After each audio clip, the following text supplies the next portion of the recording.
দারুণ ফুলটা, কি অপূর্ব ঢ্যাঁড়স ফুল। ওফ, বৃষ্টি ভেজা ঢ্যাঁড়স ফুল। এক্ষুনি এক পশলা জোরে বৃষ্টি হয়ে গেল।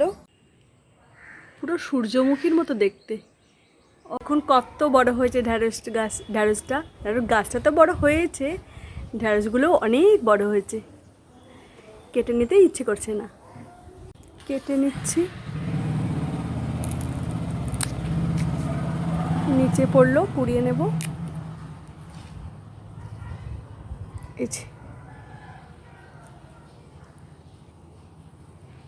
এটা মনে হয় হাত দিয়েই ভাঙতে পারবো।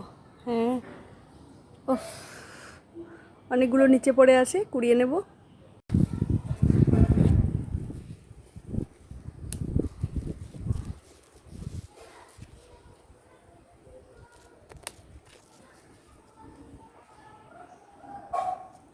ঢ্যাঁড়সগুলো এইমাত্র গাছ থেকে সংগ্রহ করলাম। দেখতে অনেকটা বড় হয়ে গেলেও বেশ কচি রয়েছে। এইমাত্র বাগান থেকে তুলে আনা ঢ্যাঁড়সগুলো খুব ভালো করে ধুয়ে জল ঝরিয়ে গোল গোল করে কেটে নিয়েছি এবং তার মধ্যে সামান্য পরিমাণ নুন আমি ছড়িয়ে দিয়েছি। দিয়ে দিলাম ছোলার ডালের পেস্ট। খুব ভালো করে মেখে নেব। ভালো করে মেখে নিয়েছি। আর এই ছোলার ডালটার মধ্যেও কিন্তু আমি পরিমাণ মতো নুন এবং লঙ্কা দিয়ে রেখেছিলাম, সুতরাং আলাদা করে আর নুন দেব না। ঢ্যাঁড়সও নুন মাখানো ছিল। তেল দিয়ে তেল খুব ভালো করে গরম করে নিয়েছি। তেলটা কিন্তু খুব ভালো করে গরম করতে হবে। শুকনো লঙ্কা দিয়ে দিয়েছি, দিয়ে দিলাম মেখে রাখা ঢ্যাঁড়স। এবার মিডিয়াম ফ্লেমে রেখে ভেজে নেব। একটু নাড়িয়ে দিয়ে দেখে নেব অপর পিঠে হয়ে গেছে কিনা। হ্যাঁ, অনেকটাই হয়ে এসেছে।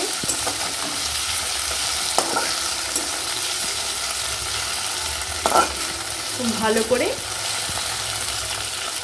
এদিকটাও ভেজে নেব। ওপর থেকে ছড়িয়ে দেব একটুখানি আমচুরের গুঁড়ো। এটা কিন্তু একটু টক স্বাদ এনে দেবে, তার সাথে ফ্লেভারটাও একটু অন্যরকম হয়ে যাবে। আমচুরের গুঁড়ো দিয়ে আমি খুব ভালো করে নাড়িয়ে দিলাম। আবারও মিডিয়াম ফ্লেমে রেখে ভাজা হতে দেব। অনেকটাই হয়ে এসেছে। আরও একটু ব্রাউন হয়ে আসার জন্য আমরা লো ফ্লেমে রেখে ধীরে ধীরে নাড়াতে থাকবো। এখানে একটা টিপস, আপনারা কখনোই ঢ্যাঁড়স কেটে নিয়ে তারপর ধোবেন না। প্রথমে ঢ্যাঁড়সটা, গোটা ঢ্যাঁড়স খুব ভালো করে ধুয়ে তাকে জল ছড়িয়ে তারপর কাটবেন। তাহলে কিন্তু প্যাতপেতে যে ব্যাপারটা, সেটা অতখানি হয় না। অনেক ক্ষেত্রেই আমরা ঢ্যাঁড়স ভাজা বা ঢ্যাঁড়স সেদ্ধ অনেকেই খেতে ভালোবাসি না, ওই প্যাতপেতে একটা ভাবের জন্য। এক্ষেত্রে প্যাতপেতে তো হবেই না। আপনি ডাল বাটা দিয়ে করলে মুড়মুড়ে, একদম মুড়মুড়ে হয়ে যাবে। এবং ডালটাও যে বাটবেন সেটাও কিন্তু একদম মোলায়েম বা মসৃণ নয়, একটু আধবাটা যে ব্যাপারটা, সেরকমভাবে ডাল বেটে নিতে হবে।